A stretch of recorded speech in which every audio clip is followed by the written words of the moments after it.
రోమీయులకు రాసిన పత్రికలో 8వ అధ్యాయం ఇది 20వ వాక్యము 21వ వాక్యము. ఏలయనగా సృష్టి నాశనమునకు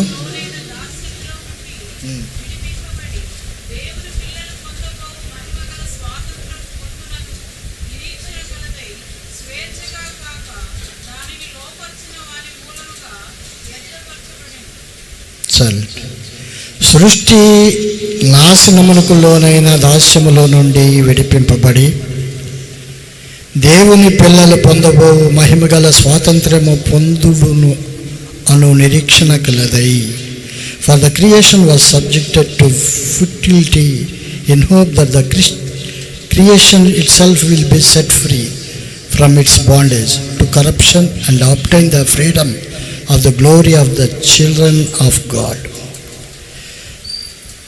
సృష్టి నాశనములకు లోనైన దాస్యముల నుండి విడిపింపబడి దేవుని పిల్లలు పొందబో మహిమగల స్వాతంత్ర్యము పొందును అను నిరీక్షణ కలదై అని వ్రాయబడి ఉంది. వాక్య భాగంలోనికి వెళ్ళే ముందర చిన్న ప్రార్థన పాస్టర్ గారు చేస్తారు. మనందరము ఏకీభిద్దాం, ప్రార్థన చేసుకుందాం. కృపా సమృద్ధి కలిగిన మా గొప్ప తండ్రి, సర్వశక్తివంతుడు, అమ్మకి స్తుతులు స్తోత్రాలయ్యా.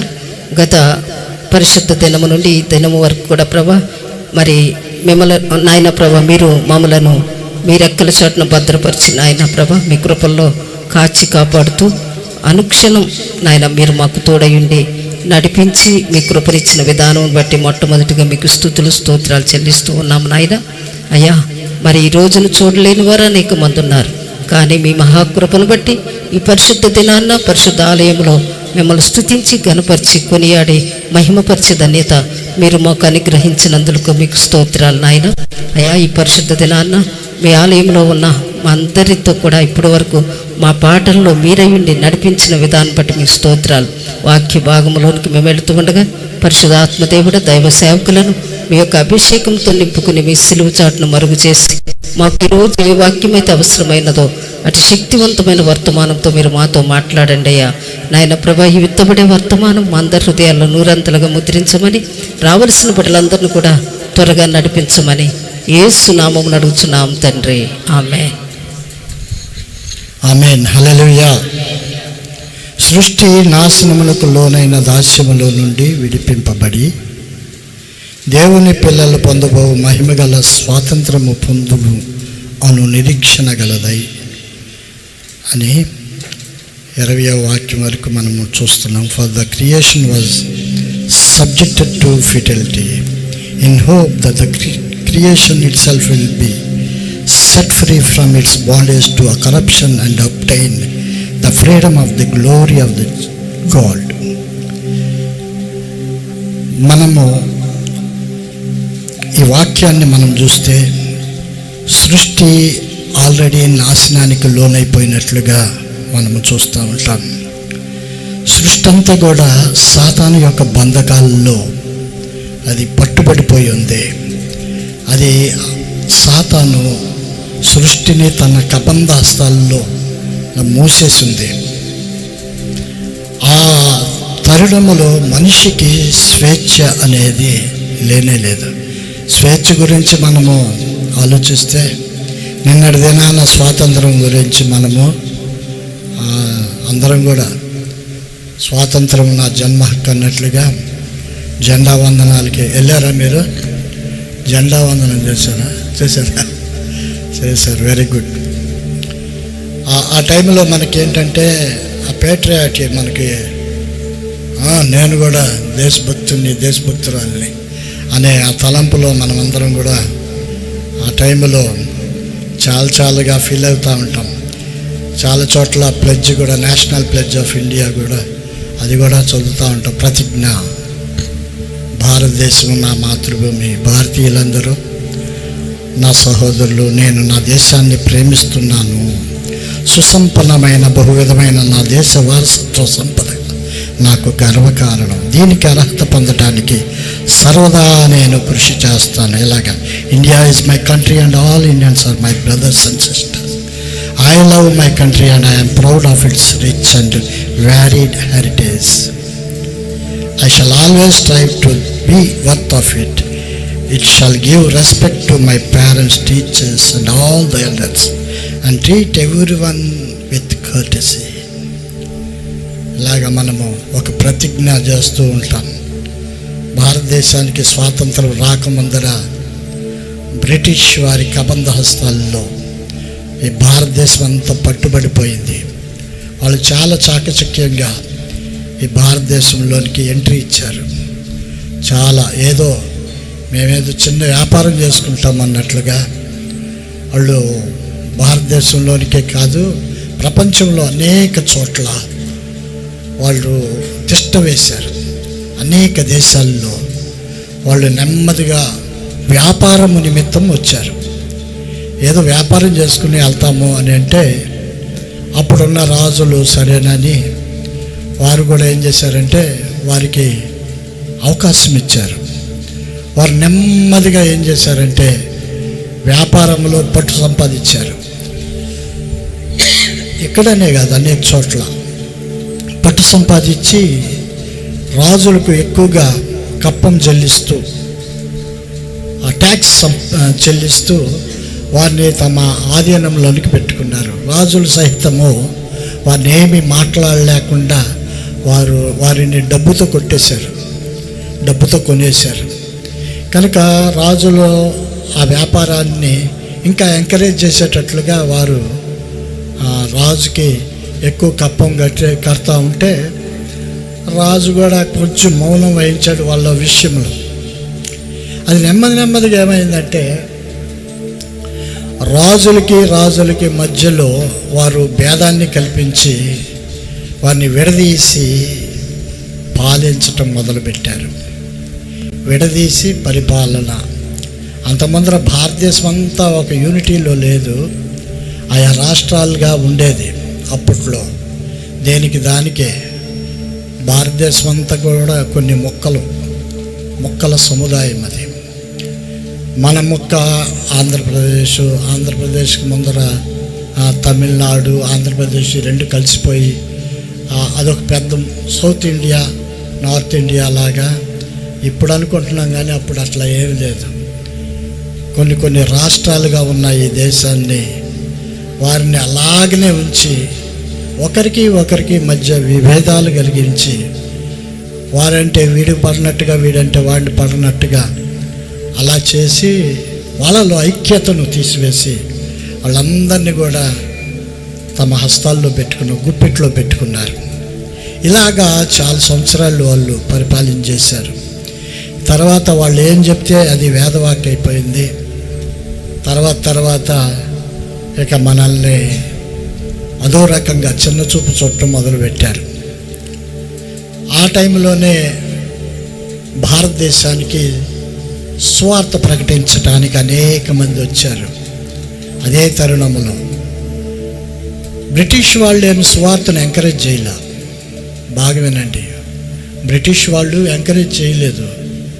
ఎందుకనంటే ఈ స్వార్థలో పడి వీళ్ళు మా విషయాన్ని మర్చిపోతారేమో అన్నట్టుగా వాళ్ళని ఎవరిని, ఆ స్వార్థికుల్ని కూడా చాలామందిని అటకాయించారు. అలాగ వారిని ఆపేస్తూ ఉండేవాళ్ళు. కానీ అలాగ దొంగచాటుగా వాళ్ళు వచ్చి స్వార్థ ప్రకటించటం జరిగింది. అంటే బ్రిటిష్ వాళ్ళకి స్వార్థకి ఏమి సంబంధం లేదు, మొదటి పాయింట్. పైగా స్వార్థను అణిచివేయటానికి బ్రిటిష్ వాళ్ళు కూడా వాళ్ళ ప్రయత్నాలు వాళ్ళు చేస్తూ ఉన్నారు. అదే టైంలో చాలామంది ఎదురు తిరగటం మొదలుపెట్టారు.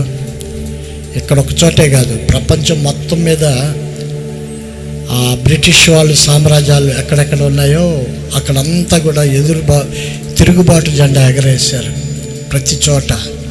ఎప్పుడైతే తిరుగుబాటు జెండా ఎగరేశారో బ్రిటిష్ వాళ్ళకి పైకము తక్కువైపోతూ ఉంది. ఎందుకంటే యుద్ధాల కారణం చేత డబ్బులు తక్కువైపోతూ ఉన్నాయి, అన్ని చోట్ల నష్టాలే వస్తూ ఉన్నాయి. అదే టైంలో గాంధీ గారు కూడా ఆయన కూడా లేచి స్వాతంత్రం కొరకు పోరాడటం మొదలుపెట్టారు. అందరూ ఒక రకంగా పోరాడితే గాంధీ గారు మాత్రం ప్రేమతత్వంగా సత్యాగ్రహం అంటూ ఆయనంతా కూడా ఆయన విధానం వేరుగా ఉంది. పోరాటంలో అందరూ తిరుగుబాటు జెండా ఎగరేశారు. గాంధీ గారు కూడా తిరుగుబాటు జెండా ఎగరేశారు, కానీ ఆయన విధానంగా వేరుగా ఉండేది. ఉప్పు సత్యాగ్రహం అనే పేరు ఎంతమంది ఉన్నారు? చాలామందికి తెలుసు కదా. ఈ ఉప్పు సత్యాగ్రహము అని అంటే వాళ్ళు సంపాదించిన, అంటే వాళ్ళు ఏదైతే తయారు చేసుకున్నారో ఉప్పు సొంతగా మన వాళ్ళే, దాన్ని తీసుకొచ్చి ఎవరికి అమ్మకుండా నడి రోడ్డు మీద పడేసేసేవాళ్ళు. తర్వాత వాళ్ళ వస్త్రాలు తీసుకొచ్చి బయట పడేసి తగలేసేసేవాళ్ళు. బ్రిటిష్ వాళ్ళ వస్త్రాలు వాళ్ళు మొదట్లో ఆసక్తితో కొన్నారు, తర్వాత అవన్నీ తీసుకొచ్చి బయట పడేసి ఎక్కడికక్కడ ఎదురు తిరగటం మొదలుపెట్టారు. ఈ ఎదురు తిరగటము ఉప్పు సత్యాగ్రహము, సత్య ప్లస్ ఆగ్రహము, నిజమైన ఆగ్రహం అన్నట్టుగా, సత్యమైన ఆగ్రహము. అంటే దీనిలో వాళ్ళు సొంతగా పనిష్మెంట్ ఇచ్చుకున్నారు, కానీ ఎదుటివారిని ఏమని అనేవాళ్ళు కాదు, ఏ మాట వాళ్ళని తోలనాడేవాళ్ళు కాదు. ఇదంతా కొద్దిగా ఇబ్బందిగా ఉంది. బ్రిటిష్ వాళ్ళు చెప్పిన మాట ఏది వినేవాళ్ళు కాదు మన వాళ్ళు. ఆ టైంలో చాలామంది ప్యాట్రియట్స్ అందరూ కూడా, దేశభక్తులు అందరూ కూడా వాళ్ళకు సంబంధించి ఎలాగైతే ఇప్పుడు అల్లూరి సీతారామరాజు ఉన్నాడు, వాళ్ళ ఏరియాలో ఆయన చేయాల్సింది ఆయన చేసేవాడు. బ్రిటిష్ వాళ్ళని బాణాలతో చంపేయటం, వాళ్ళు రకరకాలు.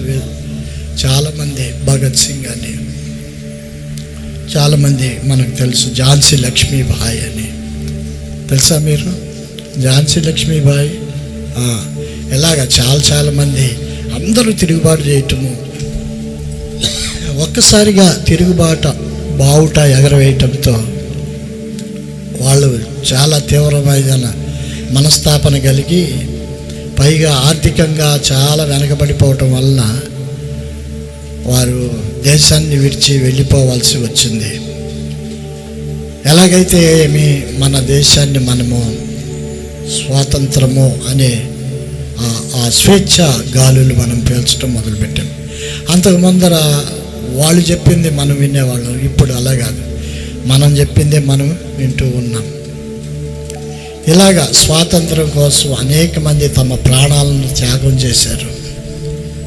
ఊరకనే వచ్చే ఇలా స్వాతంత్రం అనేక మంది దేశభక్తులు వాళ్ళ యొక్క ప్రాణాలను అలాగ గాలిలో వదిలేశారు, అంతే. ఇది లోక సంబంధమైన మన దేశ స్వాతంత్రం. ఇది అలాగనే అనేక దేశాల్లో ఇలాగనే ఎదురు తిరగటం వల్ల అనేక చోట్ల వారు స్థిరపడిన వాళ్ళు కూడా లేచి వెళ్ళిపోవాల్సిన పరిస్థితిలోనికి వచ్చేసారు. రవి అస్తమించని సామ్రాజ్యము లేదు అనే నానుడి ఉండేది. రవి అస్తమించని సామ్రాజ్యము లేదు. అలాగే బ్రిటిష్ వాళ్ళు కూడా అలాగనే ఎక్కడైతే సూర్యుడు ఆయన వెలుగును ప్రకాశిస్తాడో ఆ ప్రాంతమంతా, అనగా దేశాల్లో, ప్రపంచమంతా, విభిన్న దేశాల్లో బ్రిటిష్ వాళ్ళు అలాగన వచ్చి వ్యాపారం నిమిత్తం వచ్చి అనేక చోట్ల గందరగోళాలను రేకెత్తించి కబంధ హస్తాల్లో వాళ్ళని ఉంచటము, అన్ని చోట్ల తిరుగుబాటు చేయటం. దానివల్ల వారి మనము ఇక్కడ ఉండలేమని ఎవరికి వాళ్ళు సర్దుకుని వెళ్ళిపోయారు. అదే విధానంగా ఈ స్వాతంత్రంలోనికి రావడానికి మెయిన్ మనం ఎవరిని గట్టిగా చెప్పుకుంటామంటే గాంధీ తాతనే చెప్పుకుంటాం. గాంధీ తాతని మనం ఏం చేస్తామంటే జాతి పిత అని అంటాం, అంతేనా? జాతి పిత. అంతకు ముందర మన నోట్ల మీద గాంధీ తాత బొమ్మ ఉండేది కాదు. 1967 ఆ టైంలో, 68 ఆ టైంలో మొట్టమొదటిసారిగా గాంధీ తాత యొక్క నోట్లు బయటికి వచ్చినాయి. తర్వాత ఇక ఆ 10 రూపాయల నోట్ల మీద అలాగా గాంధీ తాత పుట్టినరోజు అప్పుడు కొన్ని వదులుతూ ఉంటారు కదా స్టాంపులు, అలాగే నోట్లు కూడా వదులుతూ ఉంటారు. తర్వాత ప్రతి నోటు మీద ఆయన పేరు, ఆయన మనం చూస్తూ ఉంటాం గాంధీ తాత. నవ్వుతా కనపడతా ఉంటాడు కదా. అంత స్వాతంత్రం తెచ్చిన గాంధీ తాతను మనందరము గుర్తెరగాలని, తరతరాలకు భారతదేశ చరిత్ర ఉన్నంతకాలము గాంధీ తాత చిరస్మరణీయుడు అని ఆ నోట్ల మీద అలాగా ముద్రించటం మనం చూస్తూ ఉంటాం. నోట్ల మీద చూస్తూ ఉంటాము, చిన్న నోట్లని పెద్ద నోట్లని కాదు. ఇదివరకు చిన్న నోట్ల మీద ఉండే గాంధీ తాత తర్వాత పెద్ద పెద్ద నోట్లలోకి వచ్చేసింది. మొత్తం నోట్ల కట్టలన్నీ కూడా గాంధీ తాతతో మునిగిపోయినాయి. మన వాళ్ళందరూ పిల్లలు కూడా ఈ రోజున ఈయన ఎవరు అంటే గాంధీ తాత అంటారు. అంతగా ఆయన గుర్తింపు పొందాడు. కారణం ఏంటంటే స్వాతంత్ర ఉద్యమంలో ఆయన చేసిన ఉద్యమమే అది వెరైటీగా ఉండేది. దానికి కారణము గాంధీ తాత గారు 2 బుక్స్ చదివేవాడు. ఒకటేంటంటే బైబిల్ చదివేవాడు, రెండోది బుద్ధుని యొక్క బౌద్ధము మత గ్రంథాలు చదువుతూ ఉండేవాడు. బౌద్ధ మతంలో ఏముంటుందంటే అహింస అనేది ఉంటుంది. అహింస అనేది ఉంటుంది. మనం ఏది జరిగినా కూడా మనం ఏం మాట్లాడకూడదని బౌద్ధ మతంలో ఉంటుంది. కానీ బైబిల్ గ్రంథంలో ఏముంటుందంటే ప్రేమ ద్వారా దేన్నైనా జయించగలము అని ఉంటుంది. ఇప్పుడు గాంధీ గారు ఎన్నుకున్నది ఏంటంటే బైబిల్ గ్రంథమే. ప్రేమ ద్వారా జయించాలి, ప్రేమగా, వాడిని ఏం హర్ట్ చేయకూడదు. కానీ మనము ఆగ్రహిస్తున్నామన్న సంగతి వాళ్ళకి తెలవాలి అనే ఉద్దేశంతో వాళ్ళు ఫైట్ చేయటము. గాంధీ గారు అలాగా ఫైట్ చేస్తూ ఉంటే చాలామంది నవ్వుకున్నారు. ఎట్టకేలకు గాంధీ యొక్క వాదనే విజయంగా నిలబడింది. కనుకనే గాంధీ తాత మనకి జాతిపితామహుడయ్యాడు, చిరస్మరణీయుడయ్యాడు అందరికీ కూడా. ఒక వ్యక్తి ఒక స్వేచ్ఛ సంపాదించడానికి ఆయా దేశాల్లో నిలబడి ఆయన స్టాండ్ తీసుకుంటాడు, లీడర్ అవుతాడు.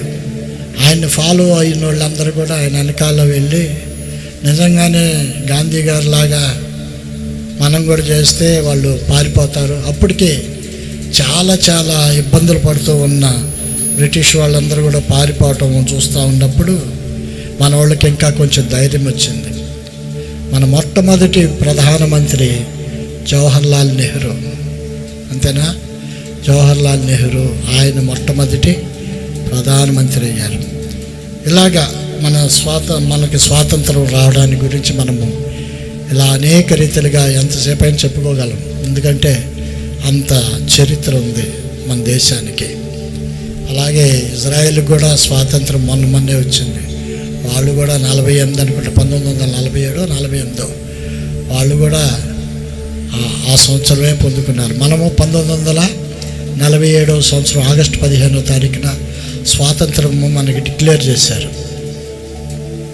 అంటే ఇప్పటికీ ఒక 80 సంవత్సరాలు అని చెప్తూ ఉంటారు. మనకి 47 నుంచి 2027 వరకు చూస్తే 80, అయితే 81 అవుతుంది అనుకుంటా. అంటే అది దాటిన తర్వాత 81 అంటారు. మనకి 80 సంవత్సరాలు అయింది. ఈ 80 సంవత్సరాలు కూడా మనము ఒకరి మీద ఆధారపడతలా. మనదేదో మనం తింటున్నాం, మనదేదో మనము బ్రతుకుతున్నాం. కొద్ది గొప్ప మనం కూడా ప్రపంచ దేశాలతో వాళ్ళకంటే కూడా బాగా ఉన్నతమైన స్థానంలోనికి వెళ్ళాలని పోటీ పడుతూ ఉన్నాం. రాకెట్ల విషయంలో అన్నీ కూడా అంత మంది అనేసరికి మనం చక్కగా చేసుకుంటూ ఉన్నాం. అంతకుముందర అలాగ లేదు. దేశం మొత్తం ఒక యూనిటీగా లేదు.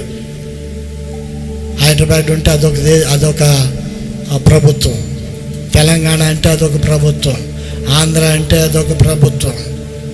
అందుకని చాలామంది మనకి రాజులు, కొండవీటి రాజులని, ఇంకా అక్కడ చాలా మంది రాజులు మనకు కనపడుతూ ఉంటారు, పల్లవి రాజులని రకరకాలుగా. అయితే అసలు విషయం ఏంటంటే బానిసత్వం ఉన్న కాడ ఏమవుతుందంటే ఎదుగుదల ఉండదు. బానిసత్వం ఉన్న కాడ ఎదుగుదల ఉండదు, లయమైపోతూ ఉంటుంది. ఎందుకంటే పూర్తిగా దాన్ని కబంధ హస్తాల్లో అది పెట్టేసుకుని ఒక దేశాన్ని కానీ ఒక మనిషిని కానీ అదిమేస్తూ ఉంటుంది. వారు చెప్పిందే ఇక వేదవాక్యం అన్నట్టుగానే ఉంటా ఉంటుంది. సృష్టి కూడా సాతాను యొక్క కబంధ హస్తాల్లోనికి వెళ్ళిపోయింది. సృష్టి నాశనానికి లోనై దాస్యములో అడుగంటిపోయి ఉంది. ఆ టైంలో మనిషి తాను ఎంత మంచిగా ఉండాలి అనుకున్నా మంచిగా ఉండలేకపోతున్నాడు. ఎందుకంటే సాతాను మంచితనం నేర్పల మనిషికి. సాతాను మనిషిని ఎంతగా నాశనం చేయాలో అంతగా నాశనం చేయటానికి అతి ప్రతిజ్ఞ పూనింది. నేను ఎలాగైనా సరే ఈ ప్రపంచాన్ని నాశనం చేయాలి అని అది ప్రతిజ్ఞ పూనింది. దాని కబంధ హస్తాల్లోనికి తీసుకుంది. దాన్ని విడిపించేవారు ఎవ్వరూ లేరు. ఆ తరుణములో దేవుడు తాను స్వయంగా ఈ లోకములోనికి వచ్చి ఆయన చేయాల్సిందంతా చేసేసి ఈ కబంధ హస్తాల్లో నుండి ఈ నాశనానికి లోబడిన ఈ సృష్టిని విడిపించటానికి, దాస్యములో నుండి ప్రతి మనిషిని బయటికి లాక్కుని రావటానికి ఆయన సిలువలో మనందరి కొరకు తన ప్రాణమును పెట్టాడు. హల్లెలూయా, హల్లెలూయా. ఎందుకు అని అంటే ప్రతి మనిషి కూడా దేవుణ్ణి మర్చిపోయి లోకానుసారమైన పరిస్థితుల్లోనికి వెళ్ళిపోతున్నారు కనుక దేవుడు ఆయన స్వయంగా వచ్చి తన యొక్క ఊపిరిని, తన ప్రాణాన్ని మన కొరకు పెట్టి మనల్ని రక్షించి, ఇది కాదు మీ పద్ధతులు మార్చుకోవాలి, మీ తీరు మార్చుకోవాలి, మీరున్న విధానాలు మంచి విధానం కాదది, దీనివల్ల మీరు నష్టపోతారు అని మొట్టమొదటిసారి ఆయన తన ప్రాణం పెట్టేంతగా మనల్ని స్నేహించి మనతో స్నేహంగా ఉండి ప్రేమమూర్తిగా మనందరికీ కూడా ఆయన అగపడి, నిజమే కదా ఆయన చెప్పింది, దానిలో తప్పేముంది, దాస్యత్వంలోనికి వెళ్ళిపోతే దరిద్రులు అయిపోతాం, తర్వాత నరకం పాలైపోతాం, బ్రతుకు నాశనం అయిపోతుంది. కనుక మహోన్నతుడైన యేసునాథుని మాట విందామని అనేక మంది ఆయన చెప్పిన మార్గాల గుండా వెళుతూ ఆయన పిల్లలు అవుతూ ఉన్నారు. హల్లెలూయా. అందుకని వాక్యం ఏమంటుందంటే, దేవుని పిల్లలు పొందబోవు మహిమగల స్వాతంత్ర్యము పొందును అను నిరీక్షణ గలదై అని ఉంటుంది. దేవుడిచ్చే స్వాతంత్రం ఏంటంటే ఈ లోక సంబంధమైన స్వాతంత్రం కాదు, అది మహిమ కలిగిన స్వాతంత్రం. హల్లెలూయా, హల్లెలూయా. అందుకనే ఇక్కడ ఇంగ్లీష్లో ఉంటుందంటే, for the creation was subjected to futility in hope that the creation itself will B set free from it's bondage to corruption and obtain the freedom of the glory of the children of God అన్నది. దేవుని పిల్లలకు మహిమనివ్వాలని, దాసత్వంలో నుండి బయటికి తీసుకుని రావాలని ఆయనే స్వయంగా ఈ లోకములోనికి వచ్చాడు. హల్లెలూయా. మనం ఏ దాస్యములో ఉన్నామో అనే ఒక ప్రశ్న వేస్తే, నాశనములకు లోనైన దాస్యం ఇది. కరప్షన్ అంతా కూడా కరప్ట్ అయిపోయింది. ఎక్కడైనా చూడండి, మనిషి బ్రతుకులు మనిషిలాగా బ్రతకట్లా, మానవత పోయింది, దాని స్థానంలో రాక్షసత్వం వచ్చేసింది. ప్రతి ఒక్కరు కూడా తమ హృదయాలను దేవుని వైపుగా కాకుండా సాతాను క్రియల చేత ఆకర్షింపబడి వారి జీవితాలను పాడు చేసుకుని లోకములో ఏదైతే ఉందో దాన్ని అభ్యసిస్తూ ఇదే మాకు చాలా ఆనందం అన్నట్లుగా ఆ అభ్యాసంలోనికి లోనైన జనులు దానిలోనే మునిగిపోతూ అదే ఆనందం, అదే సంతోషం అని అనుకుంటూ ఉన్నారు. దానివలన నాశనం వస్తుంది అని తెలియదు వాళ్ళకి. ఎవరైనా చెప్పినా వినరు. కనుక ఒక మనిషి అని కాదు, ప్రతి మనిషి అలాగనే అడ్డగోలుగా జీవిస్తూ ఉన్నాడు. ఎవరికి వాళ్ళు, ఎవరైనా చూడని మంచితనము మనిషిలో కరువైపోయింది, మానవత్వము కరువైపోయింది. ఈ రోజున మనం చూస్తూ ఉంటాం, సొంత భర్తలే భార్యల్ని హింసించి చంపుతూ ఉంటారు. సొంత భార్యలే భర్తల దాటికి తట్టుకోలేక వాళ్ళని ఏదో ఒక రకంగా చంపేసి ఫ్రిడ్జుల్లోనూ కుక్కర్లోనూ చాలా భయంగా, ఎవరు కూడా నమ్మటానికి వీల్లేదు. ఈవెన్ భార్య భర్తలు కూడా నమ్మట్లా, నమ్మకాన్ని కోల్పోయింది. ప్రపంచం నాశనానికి లోనైపోయింది. దాస్యపు శృంఖల గుండా వారు ప్రయాణమైపోతూ ఉన్నారు.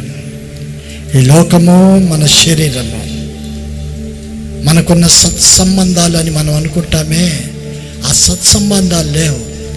సంబంధాలు అన్నీ కూడా తెగిపోయినాయి. బంధువులు కూడా మన దగ్గరికి రావట్లేదు. మనం బాగా, మన స్థితి బాగోలేదనుకోండి, బంధువులు కూడా దూరంగా ఉంటారు. మనమే చెప్పుకుంటూ ఉంటాం, పలానా ఆయన మా అని చెప్తాం. వాళ్ళు ఏం చెప్పుకోరు, అదా అని అంటూ ఉంటారు, ఆడ అంటూ ఉంటారు. సంబంధాలు లేవు. ఇదివరకు ఏదో కొద్దో గొప్ప ఉండే సంబంధాలు, సొంత అన్న సొంత తమ్ముళ్ళే. ఇది లేదు. సొంత అక్క సొంత చెల్లెల్లోనే ప్రేమతత్వం పోయింది. ప్రేమించే మనస్తత్వాలు పోయినాయి. మనుషులు పాడైపోయారు. అన్నీ పాడైపోతున్నాయి. దేశం పాడైపోయింది, ప్రపంచము పాడైపోయింది. మా దగ్గర అణుబాంబులు ఉన్నాయని ఒకడంటాడు, మా దగ్గర కూడా ఉన్నాయి ఏమంటారా అంటాడు వాడు. ఇంకొకడు ఆడేమన్నా తీవ్రంగా మాట్లాడితే ఇదిగో వేసేస్తున్నాను రేపే అంటాడు. మళ్ళీ ఆడిని సముదాయించడానికి సాగుకు వస్తుంది. ఒరే నాయన వినండి, పాడైపోయింది దేశం. అంత వ్యర్థమైన పనులకు మనుషులు మనస్తత్వాలు మునిగిపోయి ఆ దాస్యంలోనికి వెళ్ళిపోయారు. వ్యర్థమైన వాటి కొరకు ఎంతగానో తాపత్రయపడతా ఉంటారు. డబ్బు సంపాదిస్తూ ఉంటాం, రైటే కదా, మంచిదే కదా డబ్బు సంపాదించడం. డబ్బు ఎంతవరకు సంపాదించాలి? పరిధులు దాటి సంపాదిస్తామా మనం? నెత్తి మీద పోసుకుని మనల్ని ఇంత వేసుకునే దాకా సంపాదిస్తామా? కోట్లు సంపాదిస్తాము. వాక్యములు ఏమంటుందంటే డబ్బు వాడు చూసుకోవటానికే అంటది. ఊరకనే చూస్తాడు, చూసుకుని మరవటం, చెప్పుకుని ఏడవటం, ఏమవుతుందో అన్నట్టుగా. వాడికి ఏమి ఆ డబ్బును తినలేడు. అలాగని డబ్బు సంపాదించొద్దని నేను అట్లా, మనకెంత అవసరమో అంత సంపాదించుకుంటే ఓకే. దానికోసమే తమ జీవితం అంతా పెట్టి ఆఖరి దాకా పెట్టి లాస్ట్లో తినకు ఎంతో సంపాదించి ఇక అప్పుడు మొదలు పెడదాం, నా ప్రాణమా తిను తాగు సుఖించు అని అంటే పిచ్చోడా, ఈ రాత్రికాల సమయం ముందు నీ ప్రాణాన్ని అడుగుతున్నారు అంటాడు. అర్థమవుతుందా? వేస్ట్ పనులు అన్ని, వ్యర్థమైన పనులు, సమస్తము వ్యర్థమే అనే ప్రసంగిలో ఉంటుంది. వ్యర్థం. ఆ గ్రంథం అంతా కూడా వ్యర్థం అనే చెప్తూ ఉంటుంది. మనుషులు సూర్యుని క్రింద మనుషులు చేసే తాపత్రయం అంతా వ్యర్థమే అని ఉంటుంది. వాళ్ళు పడే తాపత్రయం అంతా వ్యర్థమే. మరి ఎందుకు? మనకు కూడా తెలుసు కదా, మనం చేస్తుందంతా వ్యర్థం. ఏది నీది కాదు. ప్రియులారా, ఆలోచించేయండి. ఇల్లు కట్టుకుంటాం, పేరు తెచ్చుకుంటూ ఉంటాం, ఇళ్ళు రకరకాల పెద్ద పెద్ద అంతస్తులు కట్టుకుంటూ ఉంటాం. చివరికి ఏం మిగులుతుంది? ఏం మిగులుతుందండి? ఏం మిగలం. దానిలోకి వెళ్ళి ఉందామని అనుకుంటాడు మనిషి. ఈ లోపల ఆ ఇల్లు కట్టడానికి వాడు పడిన ప్రయాసం అంతా కూడా ఏమవుతుందంటే వాడికి నీరసాన్ని తీసుకొచ్చింది. ఎక్కువ కాలం బ్రతకరు. మా నాన్న ఎంతగానో తాపత్రయపడి, మేము ఇదివరకు సొంత ఇల్లు లేదు, అద్దెళ్ళల్లో ఉండేవాళ్ళం. ఒక ఇల్లు కొనటానికి ఎంతో కష్టపడి మా నాన్న ఒక ఏదో రత్నపురి కాలనీలో ఒక స్థలాన్ని కొన్నాడు, ఒక 100 గజాలు. దాన్ని ఎంత ఇదిగా చూసుకుంటామంటే అక్కడ చూసుకునేవాళ్ళం. దానిలో మాకు డబ్బు కొనటానికే డబ్బు లేదు. ఇంక ఇల్లు ఏం కడతాం? ఓ పూరి ఇల్లు వేసాడు. నేను 10th ఉన్నప్పుడు పూరింట్లోనే ఉన్నా, మా ఇంట్లోనే ఉన్నా. అంతకు ముందర మంచి మంచి ఇళ్లలోనే అద్దెకుండేవాళ్ళం. మా సొంతది పూరిల్లు అయినా పర్వాలేదని దానిలోనే ఉన్నాం. ఆ పూరిల్లు కాస్త ఒక ఆయన ఒక రోజున మొత్తం పడిపోయిన తర్వాత మళ్ళీ అద్దెలకు వెళ్ళాం. ఏదో చేయాలని ఆశ, ఏం చేయలేక నిరాశ. తర్వాత మా నాన్నగారు చనిపోయారు, అమ్మేసేయాల్సిందే అన్నారు. అమ్మేసేసాం. ఇంకేం చేస్తాం? ఇల్లు కట్టిన తర్వాతే చనిపోయారులేండి. అంటే కట్టిన తర్వాత ఎక్కువ కాలం ఉండలే, ఒక 6 నెలలు ఉన్నాడు అంతే. దానికోసం ఆయన ఎంతగానో నీళ్లు కొట్టేవాడు. పొద్దున్నే మేము లేకొక ముందర లేచి వెళ్ళిపోయి నీళ్లు కొడతాం. దానికి సంబంధించిన అన్నీ బాగానే చూశాడు. ఇల్లు కట్టాడు, బాగానే ఉంది. ఎక్కువ కాలం లేడు. అంటే చివరికి మనకేం మిగులుతుంది?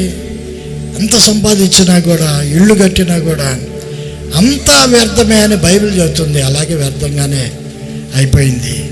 అది అర్థం పర్థం లేని జీవితం అయిపోయింది. మన జీవితాలు అలాగే ఉంటాయి, అర్థం పర్థం లేని జీవితాల్లాగా అయిపోతూ ఉంటాయి. ఎందుకంటే అటువంటి దాస్యత్వంలోనికి మనం వెళ్ళిపోయాం. ఏదో లోకంలో ఇది లోకమంతా నాదే, ఈ లోకంలో ఉన్నప్పుడు నేను చేయాల్సింది ఇది అని ఒక పెద్ద గిరిగేసుకుని ఆ గిరిలో దాని కొరకు మనం ఏదో ఏదో ఏదో ఏదో ఏదో చేస్తూ ఉంటాం. లాస్ట్కి ఏమైపోతామంటే ఎటు పోతామో తెలీదు.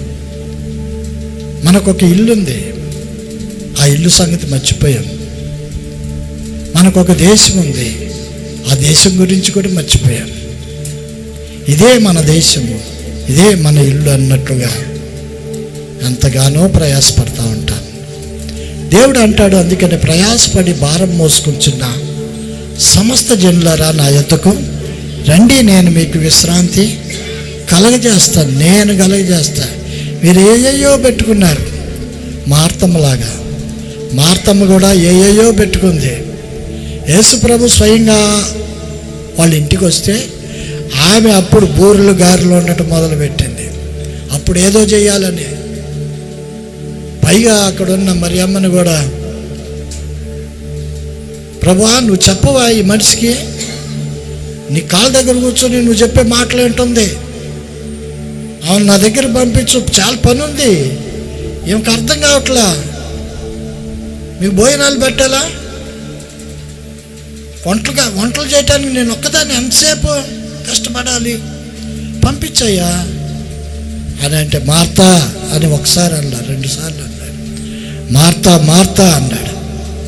అసలు నువ్వేం చేస్తున్నావో నీకు అర్థం కావట్లా, ఏది ఉత్తమమో నీకు తెలియట్లా. ఈ లోక సంబంధమైన విషయాల మీద నువ్వు చాలా ఆసక్తిగా ఉన్నావు. అవసరమైనది ఒకటే, అది దేవుని యొక్క వాక్యం. హల్లెలూయా. ఆయన చేస్తుంది ఉత్తమమైన పని. నువ్వే ఏదో చేయాలని అడావుడు పడుతున్నావు. మనుషులందరూ కూడా అదే విధానంలో ఉంటూ ఉన్నారు. కనీసం ఆదివారం కూడా దేవుని సన్నిధిలో కనిపించటానికి వారికి అసలు టైం ఉండట్లేదు. వినండి, ప్రతివారు కూడా ఒక విధమైన నా నాశనంలోనికి వెళ్ళిపోతూ, దాస్యత్వంలోనికి వెళ్ళిపోతూ ఉన్నారు. అదే 8:22-23 మనం చూస్తే అక్కడ ఒక మాట రాయబడి ఉంటుంది. రోమియోలకు రాసిన పత్రిక, సృష్టి యావత్తు ఇది వరకు ఏకగ్రీవంగా మూలుగుచు ప్రసవ వేదన పడుచున్నదని ఎరుగుదుము. అంతేకాదు ఆత్మ యొక్క ప్రథమ ఫలముల నొందిన మనం కూడా దత్తపుత్రత్వం కొరకు, అనగా మన దేహము యొక్క విమోచన కొరకు కనిపెట్టుచు మనలో మనము మూలుగుచున్నాము. సృష్టి యావత్తు కూడా ఇదివరకు నుంచి కూడా ఏకగ్రీవంగా మూలుగుతోందంట.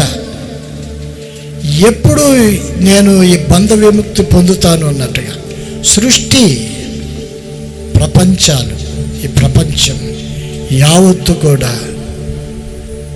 సాతాను యొక్క దాసత్వంలో ఉంది గనుక దాని దాసత్వంలో నుండి బయటపడాలని సృష్టి మూలుగుతూ ఉంది. అంతకు ముందర దేవుడు ఈ లోకమును చేసినప్పుడు ఆదాముతో ఏమన్నాడంటే, నీవు ఈ సృష్టిని ఏలుము అన్నాడు. కానీ ఆదాము ఏం చేశాడంటే సాతానుకి సృష్టిని అప్పచెప్పేశాడు. ఇక అక్కడి నుండి కూడా సృష్టి అంతా కూడా ముళ్ళ తప్పలతో నిండిపోయింది, బలత్కారము చేత పట్టబడింది. అది సాతాను గట్టిగానే దాని కబంధ హస్తాల్లోనికి తీసుకుని వెళ్ళిన కానుంచి సృష్టికి కూడా చిరాకేసేసింది. ఎప్పుడు బయటపడతానో దీని దాసత్వంలో నుండి అని ఏకగ్రీవంగా అది ఏమంటుంది, మూలుగుతుందంట. ప్రసవ వేదన పడుచున్నది అని ఎరుగుదము. ప్రసవ వేదన అంటే తెలుసు కదా, ఒక బిడ్డను కనేటప్పుడు ఇప్పుడు అంతా ఈజీ అయిపోయింది, కానీ అంటే ఆపరేషన్స్ ఇవి వచ్చిన తర్వాత అంతకు ముందర ప్రసవ వేదన అంటే ఒక మనిషి ఒక బిడ్డకు జన్మనివ్వాలంటే చాలా కష్టంగా ఉండేది. ఆమె ప్రాణాలు పెట్టేంతగా ఏడ్చి మొత్తుకుంటూ రోదన చేస్తూ బిడ్డకు ప్రసవంను ఇచ్చేది. అంటే ఈ లోకంలోనికి బిడ్డలు రావటానికి ఆమె ఎంతగానో స్ట్రగుల్ అయ్యేది. ఒక నూతనమైన ఒక బిడ్డను ఈ లోకంలోకి పరిచయం చేయాలని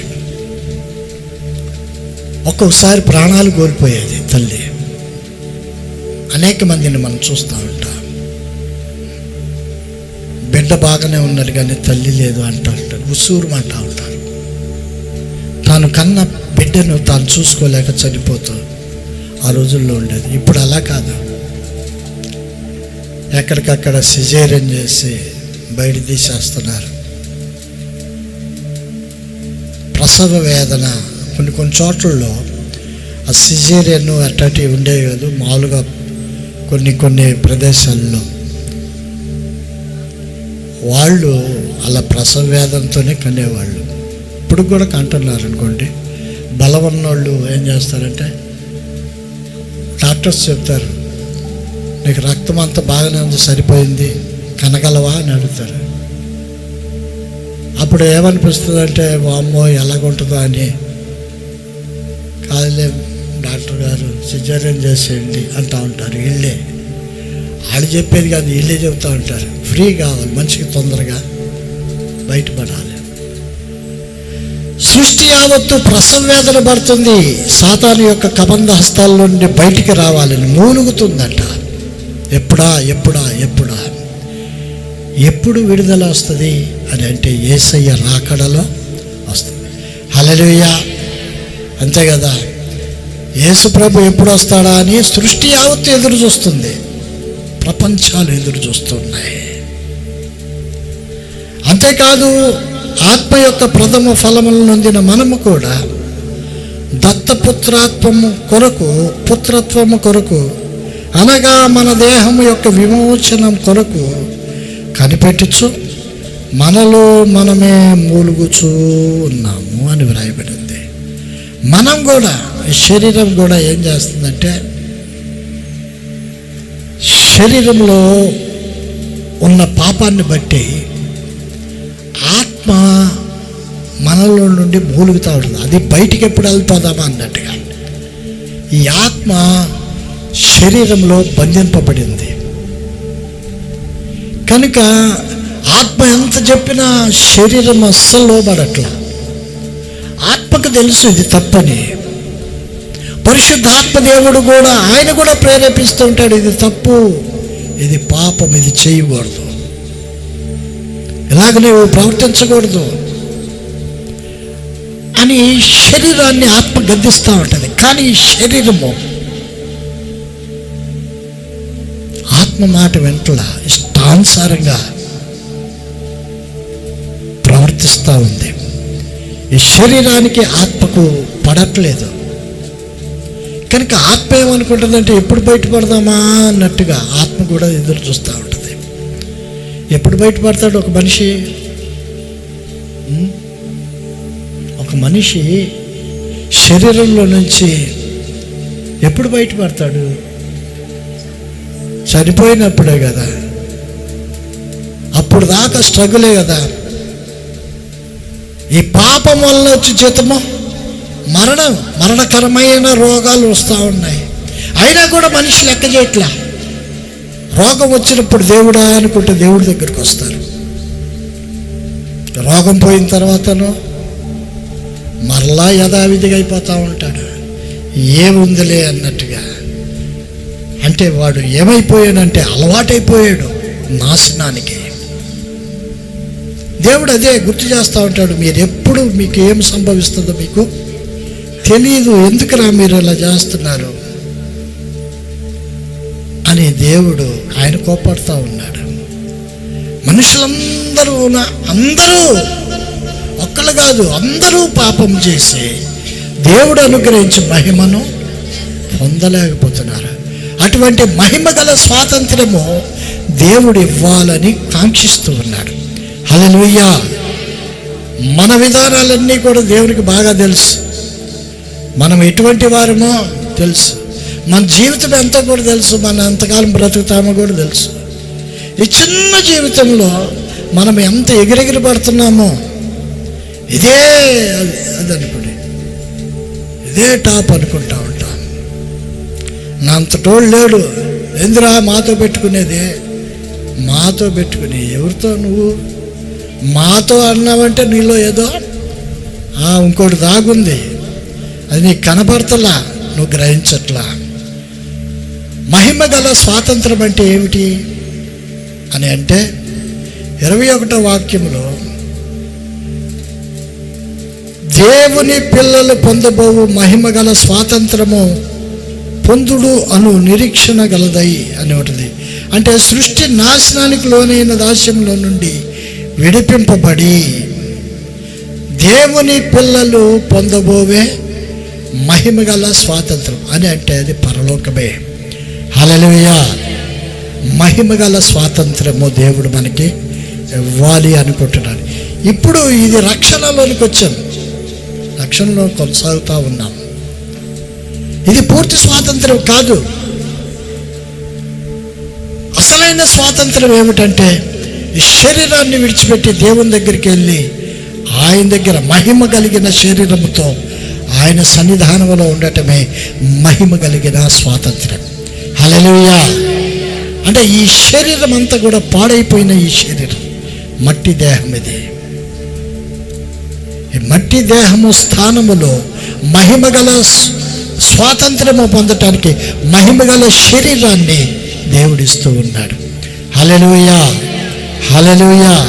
కనుక పాపము నుండి స్వాతంత్రం దేవుడు మనకి ఇచ్చాడు. యెహెజ్కేలు గ్రంథంలో ఆ మాటలు ఉంటాయి. తర్వాత కుమారుడు మిమ్మల్ని స్వతంత్రులుగా చేసిన ఎడల నిజముగా స్వతంత్రులై ఉందురు, ఇక పాపము మిమ్మల్ని ఏలదు. కుమారుడు అనగా ఎవరు? యేసయ్య. యేసయ్య నిజంగా నీ జీవితంలో నిజమైన స్వాతంత్రము ఇస్తే నీవు పాపములకు దాసుడు ఎంత మాత్రమును కావు. దేవుడు నన్ను రక్షించాడండి అని చెప్పుకుంటున్నావు, ఇంకా నీవు పాపములోనే ఉంటున్నావు. నీ బుద్ధి మారలా, నీ ప్రవర్తన మారలా, నీ బ్రతుకు మారలా. అయినా ఏమనుకుంటున్నావు, ఏమని చెప్తున్నావంటే నేను దేవుని బిడ్డని, దేవుడు నన్ను పాపము నుండి విడిపించాడు, పాపము అనే దాసత్వంలో నుండి నన్ను బయటికి లాగాడు, నేను ఇప్పుడు పవిత్రులను పరిశుద్ధులను అని చెప్పుకుంటున్నాను. నిజంగా నువ్వు చెప్పుకున్నది నిజమేనా అబద్ధమా? ఒక ప్రశ్న వేసుకోండి. నిజమేనా? దేవుడు నిన్ను రక్షించిన తర్వాత నీవు మరలా పాపం జోలికి వెళ్ళట్లేదా? ఆ దాస్యత్వంలోనికి నువ్వు వెళ్ళట్లేదా? మరలా సాతాను కాడి కిందకి ఎందుకు వెళ్తున్నావు? దేవుడు నీకు స్వాతంత్రం ఇచ్చాడు. నీకు నిజంగా నీవు స్వతంత్రుడు అయితే పాపాన్ని అదిమి పెడతావు, పాపము మిమ్మల్ని ఏలనీయకుండా చేసుకుంటాం. హల్లెలూయా. పాపం అని తెలుసు, దానికి అవకాశం ఇవ్వం. అది తెలుసు కదా మనకి పాపం అని. ఎందుకు ఇస్తాం అవకాశం?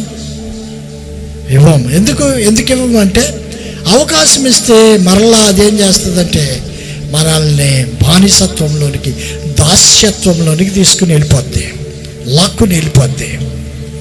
చిన్న పాపం చాలు దేవుని దగ్గరికి వెళ్ళకుండా ఉండటానికి, మనల్ని ఆపటానికి. చిన్నది చాలు.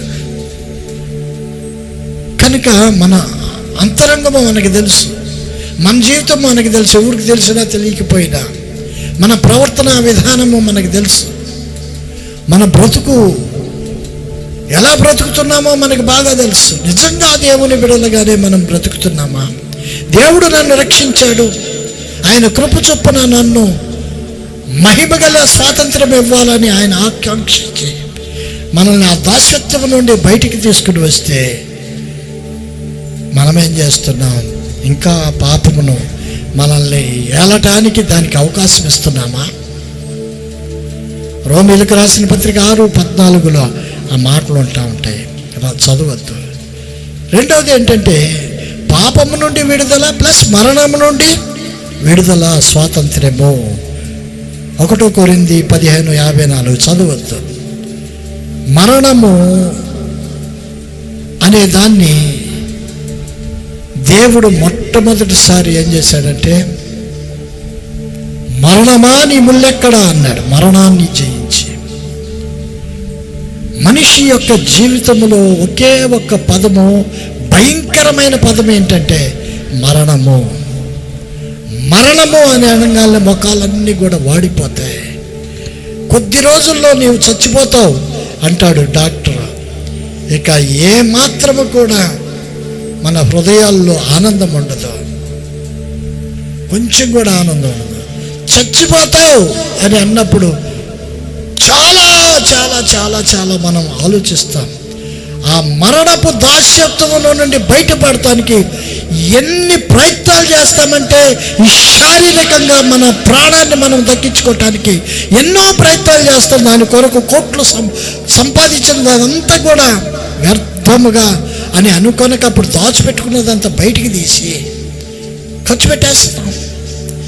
కేవలము మనం బ్రతకాలి. అలెగ్జాండర్ మహాచక్రవర్తి, ఆయన దేశాలను కూడా ఆయన చాలా చిన్న ప్రాయంలో ప్రపంచాలన్నింటినీ జయించుకుంటూ వస్తూ ఉన్నాడు. ఒక చోట ఆయనకి చిన్న దోమ ఏదో కుట్టింది, చిన్నదే, అంతలావు మనిషికి.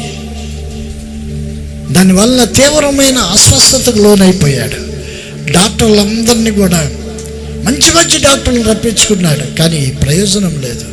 ఒరే, ఒక్క సెకండ్ నన్ను బ్రతికిస్తే కోట్లు ఇస్తానన్నట్టుగా ఎంతగానో ప్రాధేయపడ్డాడు.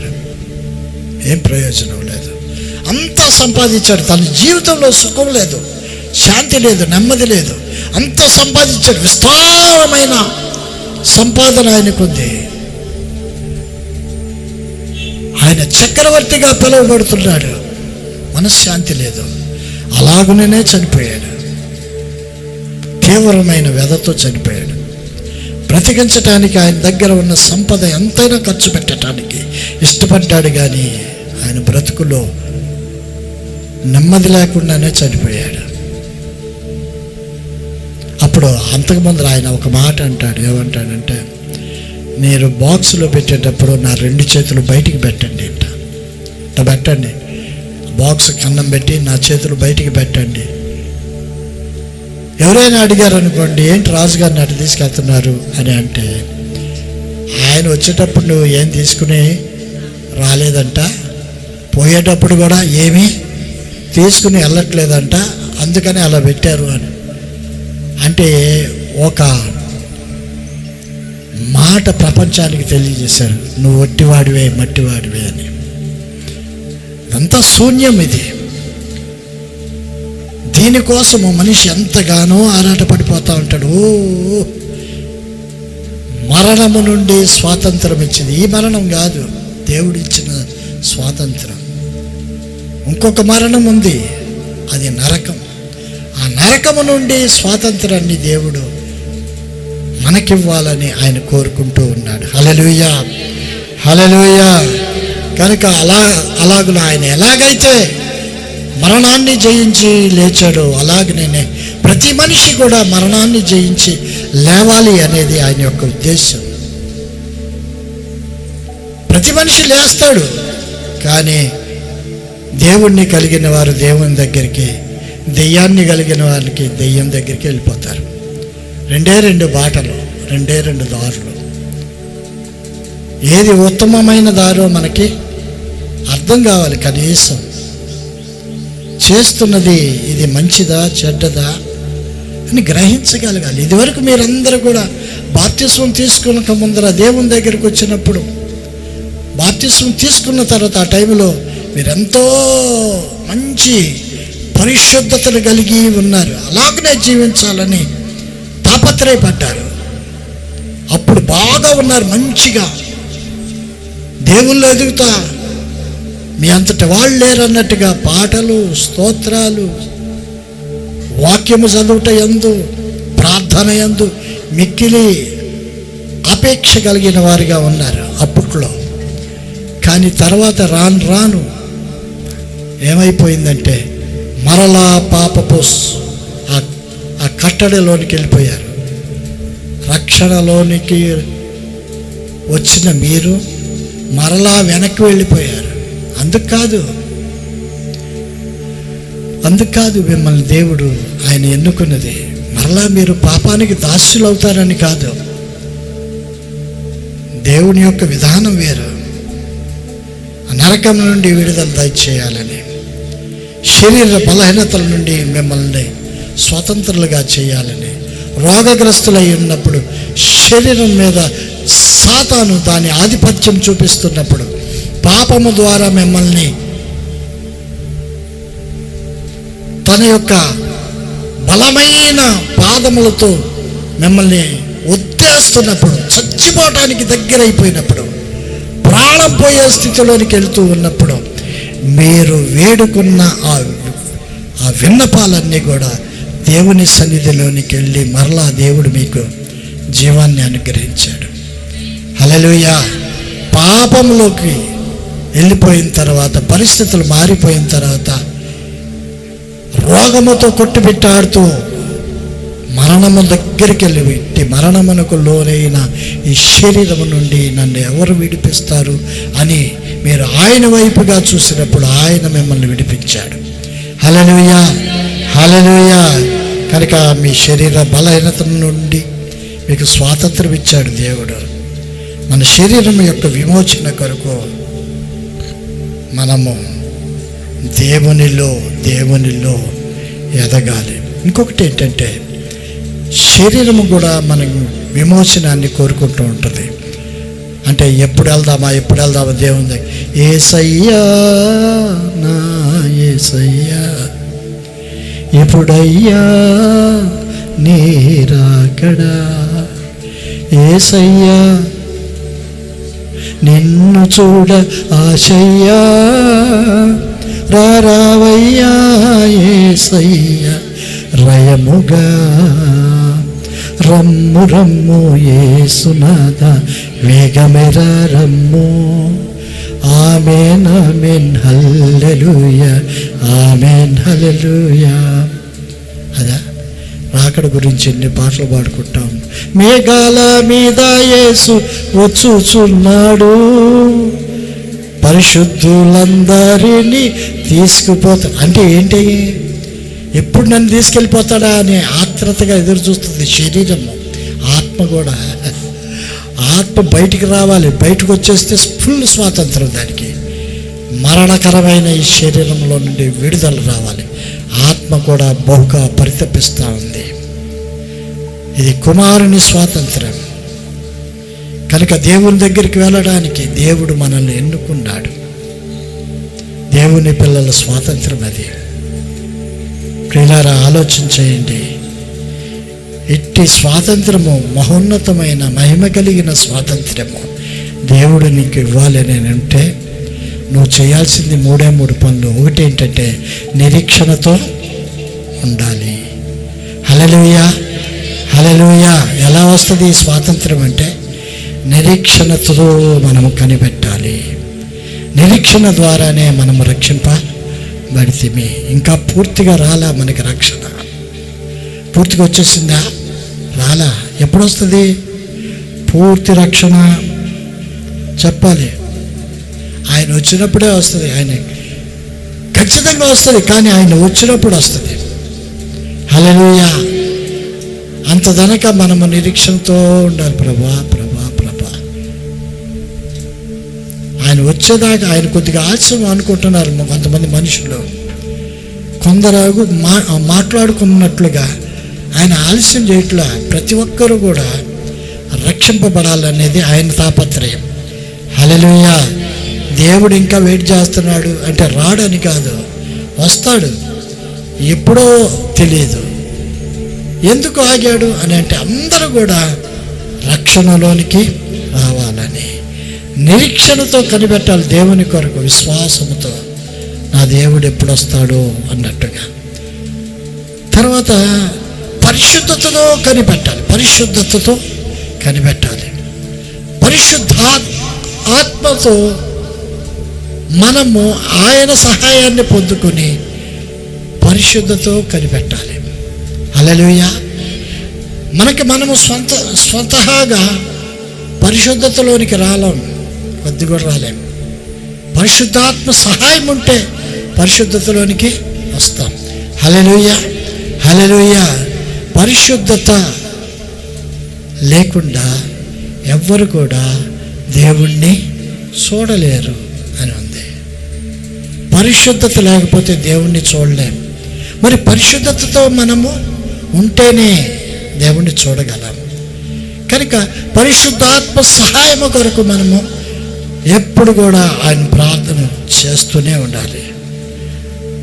ఆత్మ మన బలహీనతల్లో మనకు తోడ్పడును అని వాక్యములో ఉంటుంది. ఆత్మ మన బలహీనతల్లో మనల్ని ఆదరిస్తుంది. ఎలాగ ఆదరిస్తుంది అంటే మనకి ఎలా ప్రార్థన చేయాలో మనకు తెలియనప్పుడు ఆయనే స్వయంగా ఆత్మే ఆయన మూలుగులతో మన కొరకు విజ్ఞాపన చేస్తూ ఉంటాడు. మనము బలహీనతలో ఉండి ఎలా ప్రార్థన చేయాలో కూడా తెలియని ఆ తరుణంలో స్వయంగా పరిశుద్ధాత్మ దేవుడే మన కొరకు విజ్ఞాపన ప్రార్థన చేస్తూ ఉంటాడు. హల్లెలూయా. కనుక మనము మొట్టమొదటిగా చేయాల్సింది ఏంటంటే దేవుణ్ణి పూర్తిగా నమ్మాలి. హల్లెలూయా, హల్లెలూయా. అన్నింట్లో దేవుడు మన మేళ్ళు కొరకు ఆయన ఎంతగానో మేళ్ళు దయచేయాలని ఆయన ఆశపడుతున్నాడు. నీవు ఎలాగ ఉండాలంటే దేవుణ్ణి ప్రేమించే బిడ్డగా నీవు ఉండాలి. దేవుణ్ణి ప్రేమించేవాడు సాతాను దగ్గరికి వెళ్ళడు. సాతాను కూడా ప్రేమించడు, లోకాన్ని ప్రేమించడు. ఒక మనిషి ఒకే ఒక వ్యక్తికి దాసులుగా ఉంటారు. ఏ మనిషి కూడా ఇద్దరికి దాసులుగా ఉండనేరడు. ఒకటి దేవుడికైనా ఒకటి దెయ్యానికైనా దేనికో దానికి దాసుడై ఉండాలి. మనము దేవునికి దాసులుగా ఉంటున్నాం అంటే మనము దేవుణ్ణి ప్రేమిస్తున్నామని లెక్క. మనము లోకాన్ని దేవుణ్ణి ప్రేమిస్తున్నాము అని అంటే కుదరదు. ఎవరు కూడా ఇద్దరికి దాసులుగా ఉండనేరరు. దేవుని దృష్టిలో ఆ లెక్కలు వేరుగా ఉంటాయి. మనమేమో లోకంలో ఉన్నప్పుడు లోకంలో ఉన్నదంతా మందే అన్నట్టుగా మనం ఫీల్ అవుతూ ఉంటాం. లోకపు ఆశలు, దీని ఇచ్చలన్నీ కూడా గతించిపోతాయి.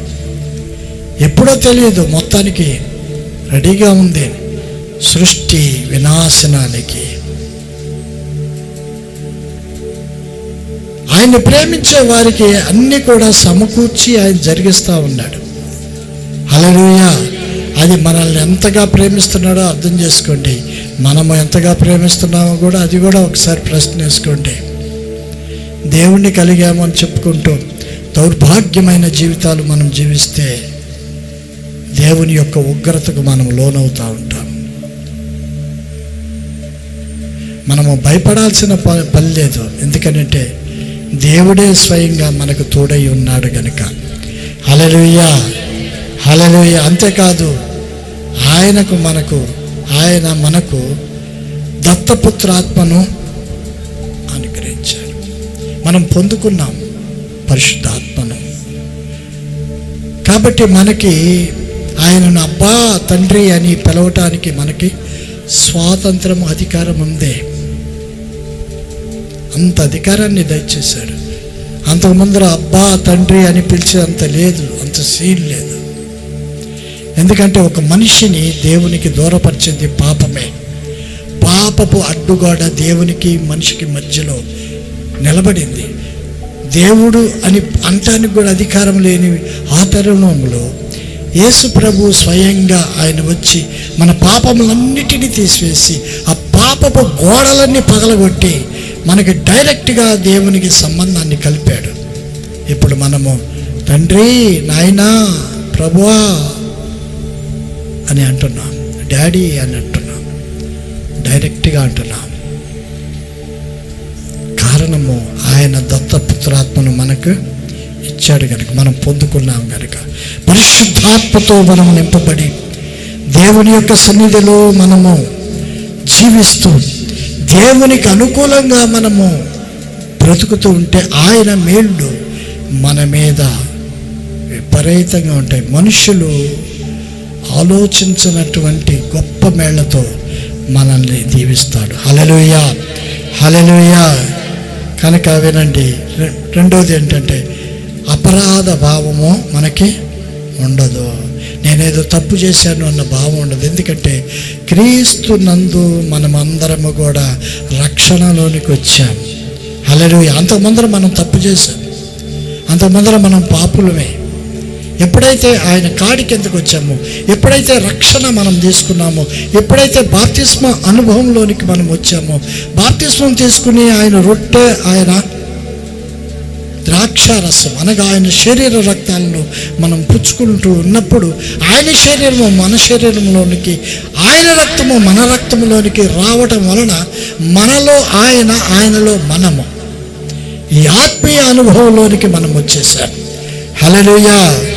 కనుక అప్పుడు మనకేంటంటే డేర్ అండ్ డాషింగ్ అంటాం. నాకేం పర్వాలేదు, ఇక నేను పాపిని అనే అపరాధ భావం మనకు ఉండదు. దేవుడు నన్ను ఏం చేశాడంటే ఏ శిక్షా విధి లేకుండా నన్ను కాపాడాడు అనే భావన మనకు ఉంటుంది. ప్రియులారా, ఆలోచన చేయండి. మూడవది ఏంటంటే నిరాశ మనకు ఉండదు. మనం ఆశ కలిగిన వారమై ఉన్నాం. దేవుని కొరకు ఆశ కలిగి ఉన్నాం. దుప్పి నీటి వాగుల కొరకు ఆశపడినట్లుగా, దేవా నీ కొరకు నా ప్రాణము ఆశపడుతూ ఉంది. ఆశ కలిగిన జీవితాలు కలిగి ఉన్నాం. ఏదో ఒక రోజున దేవుడు నన్ను ఆయన తీసుకుని వెళ్తాడు. ఈ ప్రస్తుత కాలము ఒకవేళ శ్రమలు, ఇబ్బందులు, ఈ రోగాలు, ఈ బాధలు ఇవన్నీ ఉంటాయి.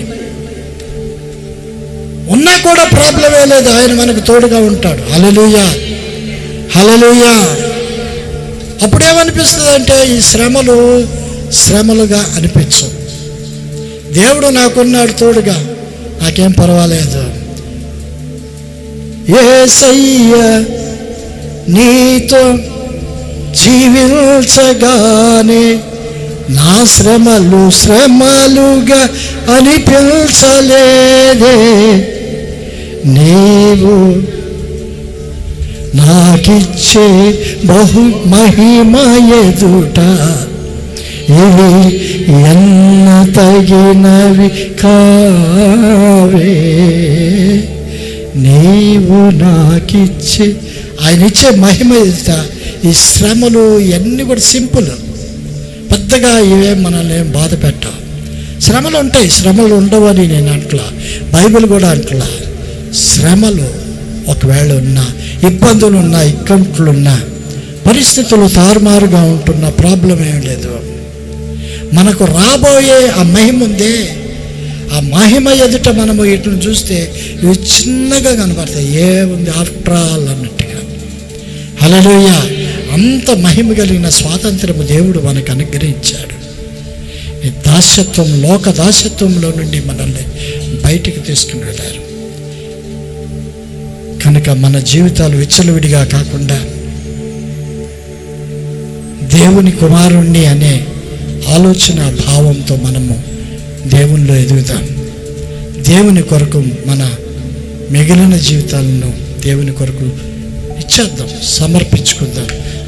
మరి ఎన్నడూ కూడా పాపపు ఆలోచన లేకుండా, పాపపు దాస్యత్వంలోనికి వెళ్లకుండా మన బ్రతుకులను నూతనమైన బ్రతుకులు బ్రతుకుతూ మహిమకరంగా జీవిద్దాం. దేవుడి మాటలను దీవించి ఆశీర్వదించును గాక. ఆమేన్, ఆమేన్, ఆమేన్.